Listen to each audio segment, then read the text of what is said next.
हा आहे आपला एक स्टेडी करंट, ज्याला आपण डीसी करंट म्हणतो. स्टेडी करंट म्हणजेच कोणता करंट? आपला डीसी करंट. आणि हा आपला करंट आहे, ना मी डीसी म्हटलं ना मी एसी म्हटलं. आता हा करंट जेव्हा फ्लो होत आहे तेव्हा सपोज 20 जूल हीट प्रोड्यूस होत आहे 20 मिनिट मध्ये. 20 जूल हीट प्रोड्यूस होत आहे 20 मिनिट मध्ये. इथं पण सेम मला 20 जूलच हीट प्रोड्यूस करायची आहे 20 मिनिट मध्ये. जेव्हा डीसी करंट फ्लो होत आहे तेव्हा हीट किती प्रोड्यूस होत आहे? 20 जूल इन 20 मिनिट्स. इथे सुद्धा मला हीट 20 जूल प्रोड्यूस करायची आहे in 20 minutes. But DC current जर मी 15 एम्पियर फ्लो करत असणार, डीसी करंट मी किती फ्लो करत आहो? 15 ampere to produce the heat 20 joule in 20 minutes. तर जरुरी नाही आहे तुम्हाला इथून सुद्धा जो आपला करंट फ्लो होणार त्यामध्ये तुम्हाला 15 एम्पियरच फ्लो करावा लागणार. त्यापेक्षा कमी करायचं काम पडू शकते, त्यापेक्षा जास्त करंट फ्लो करायचं काम पडू शकते. तर यामधून जो व्हॅल्यू ऑफ करंट आपण फ्लो करू का तो current same amount of heat produce करणार in same resistance in same time. Same amount of heat produce करणार in same resistance in same time as that of DC current. As that of DC current. This value of current is known as a RMS value of current. एकदम simple आहे. जो आपला DC current असतो ज्याला आपण steady current म्हणतो, steady current ज्या amount मध्ये हीट प्रोड्यूस करते आणि सेम टाइम मध्ये तीच अमाउंट ऑफ हीट प्रोड्यूस झाली पाहिजे तेवढ्याच टाइम मध्ये. बट जरूर राहणार का करंट आपला सेम राहणार नाही.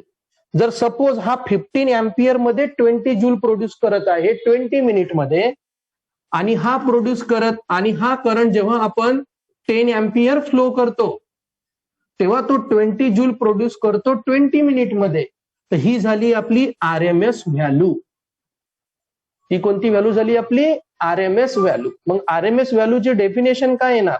The value of current which produce same amount of heat in same resistance in same time as that produced by steady current. Double ekda. The value of current which produce same amount of heat in same resistance in same time as that of steady current. Steady current ज्या time मध्ये जेवढी heat produce करते त्याच time मध्ये जो value of current heat produce करणार त्या value of करंटलाच म्हणतो आपण RMS value of current. Write down. आधी हेडिंग टाका RMS value of current.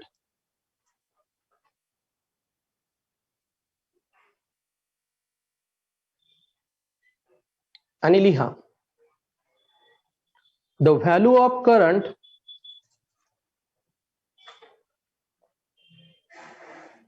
the value of current which produce same amount of heat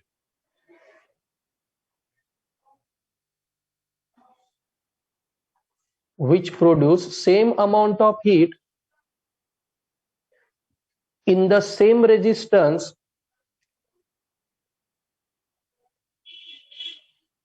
in a given time,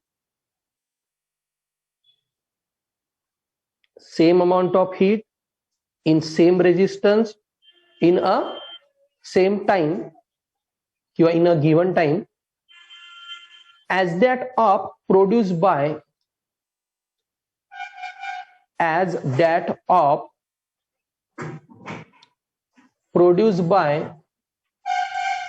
steady current.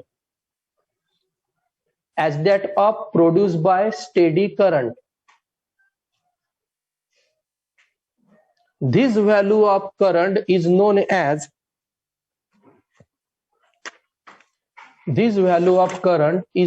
as RMS value of current.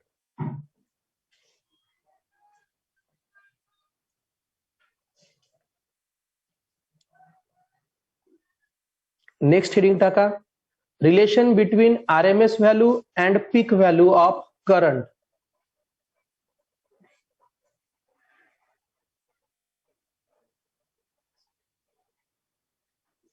Relation between RMS value and peak value of current. आणि बोर्डकडे लक्ष दे जा heading टाकून झाल्यावर. Previous lecture मध्ये आपण average व्हॅल्यूचं relation find out केलं होतं पीक value सोबत.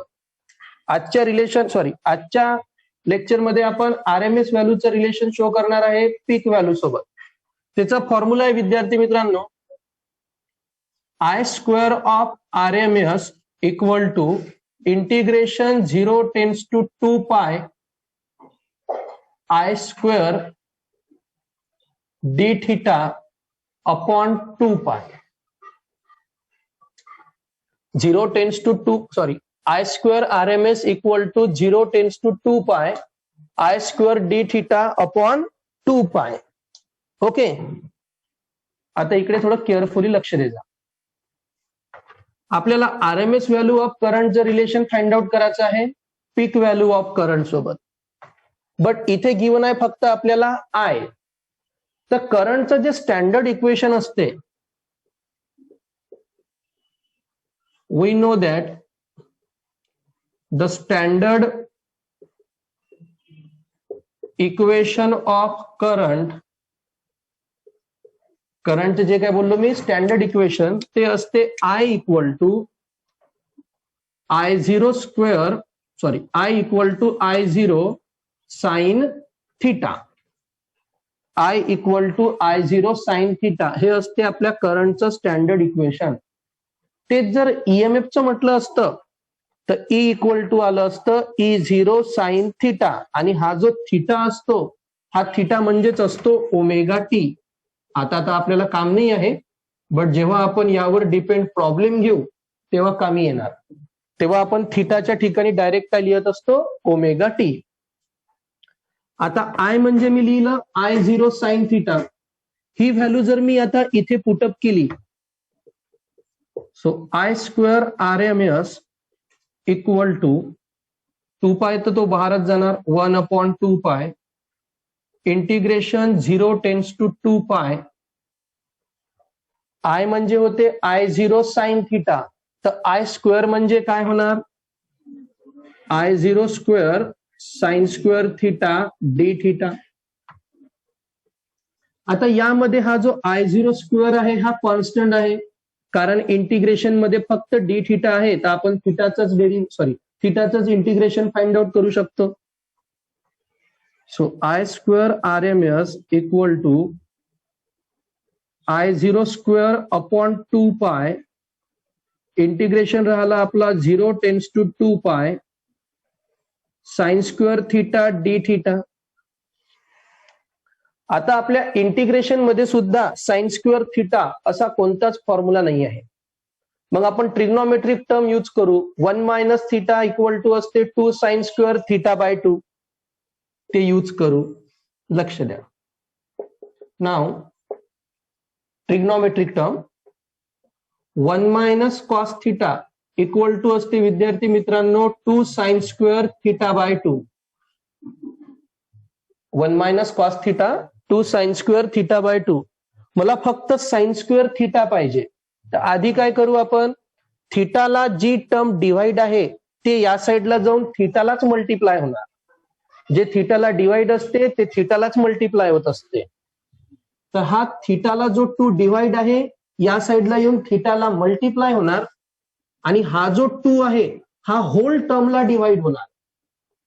So 1 minus cos 2 theta upon 2 equal to येणार साइन स्क्वेअर थिटा. बघून घ्या, थिटाचा 2 थिटाला मल्टिप्लाय झाला आणि 2 काय झाला होल याला डिवाइड. आता साइन स्क्वेअर थिटाची व्हॅल्यू भेटली आपल्याला 1 मायनस कॉस 2 थिटा अपॉन 2. ही व्हॅल्यू ऍज इट इज या इंटिग्रेशन मध्ये पुटअप करू. Hence I square RMS equal to I0 square upon 2 pi integration 0 tends to 2 pi sine square थिटाच्या ठिकाणी येणार विद्यार्थी मित्रांनो 1 minus cos 2 theta upon 2 D theta. Okay, first of all write down this. विद्यार्थी मित्रांनो, आता हा जो आपला 2 आहे हा कॉन्स्टंट आहे. या 2 ला आपण इंटिग्रेशनच्या बाहेर घेऊन घेऊ. लक्ष द्या इकडे. इंटिग्रेशन आपला आता I square R M S equal to I0 square upon 2 pi into 2. बराबर. हा 2 इंटिग्रेशनच्या बाहेर नेला. ब्रॅकेट घेऊन घेऊ. इंटिग्रेशन 2 ला बाहेर नेला. बराबर. मी ब्रॅकेट याच्यासाठी घेत आहो कारण आता मायनस पासून काय करतो त्याला मी सेपरेट. सो इंटिग्रेशन येणार 0 tends to 2 pi 1 d theta minus integration 0 tends to 2 pi cos 2 theta cos 2 theta d theta. Okay, now see here. I square of RMS as it is. I0 square हा येणार 4 पाय d 1 d theta म्हणजे फक्त D theta. D थिटाचं integration काय येणार आहे theta. Limit येणार 0 tends to 2 pi sign minus cos x काय होत असते साइन एक्स. तर कॉस 2 थिटा काय होणार साइन 2 थिटा. बट अपॉन मध्ये किती येणार आहे 2. त्याचं रिझन कारण जसं आपण एक्सच्या ठिकाणी एक्स आहे का ते चेक करत असतो. लक्ष द्या. I0 स्क्वेअर अपॉन 4 पाय थिटाच्या ठिकाणी आधी येणार 2 पाय मायनस 0. इथे थिटाच्या ठिकाणी आधी 2 पाय येणार. So sine 2 into 2 pi upon 2 minus थिटाच्या ठिकाणी 0 साइन 2 इंटू 0 अपॉन 2. सिम्पली फक्त मी काय पुटअप केले आहे लिमिट. आधी अप्पर लिमिट पुट केली त्यानंतर लोअर लिमिट पुट केली. यामध्ये सुद्धा आधी अप्पर लिमिट पुट केली sine minus then lower limit आणि 2 डिवाइड होता तो ऍज इट इज.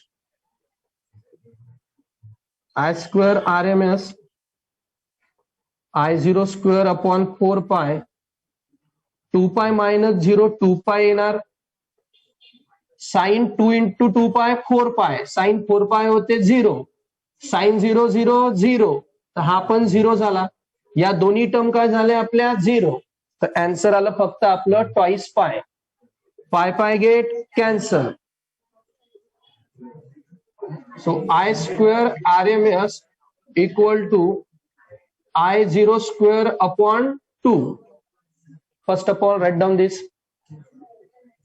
विद्यार्थी मित्रांनो आपल्याला फाइंड आउट करायची होती RMS value of current. But इथे आहे आय स्क्वेअर आरएमएस. तर दोन्ही साईडला आपण स्क्वेअर रूट घेऊन घेऊ. बघा आता टेकिंग जर स्क्वेअर रूट केला तर इथे येणार I R M S equal to हा स्क्वेअर कॅन्सल होऊन जाईल I0 आणि 2 येणार अंडर रूट 2. बरोबर. So I R M S root 2 ला जर सॉल्व्ह केलं आणि मग जर तुम्ही त्याचा रेसिप्रोकल काढला तर आन्सर येते 0.707 इंटू I0. हे झालं विद्यार्थी मित्रांनो relation RMS value of current and peak value of current. Same काल जे आपलं एक्सप्रेशन होतं ते होतं ऍव्हरेज आणि पीक. तर इथली व्हॅल्यू होती 0.637 आणि आरएमएस म्हटली तर व्हॅल्यू 0.707. फक्त इतकाच डिफरन्स आहे. आणि जर हे जर आता ईएमएफ साठी म्हटलं तर नाव ERMS इक्वल टू येणार 0.707 इंटू E0. तर हे दोनही फॉर्म्युले म्हणजे कालचं जे डेरिव्हेशन होतं आपलं ऍव्हरेज व्हॅल्यू आलं आणि आजचं जे आपलं डेरिव्हेशन होतं आरएमएस व्हॅल्यू आलं. या दोन डेरिव्हेशनवर उद्यापासून आपले प्रॉब्लेम राहणार. Write down.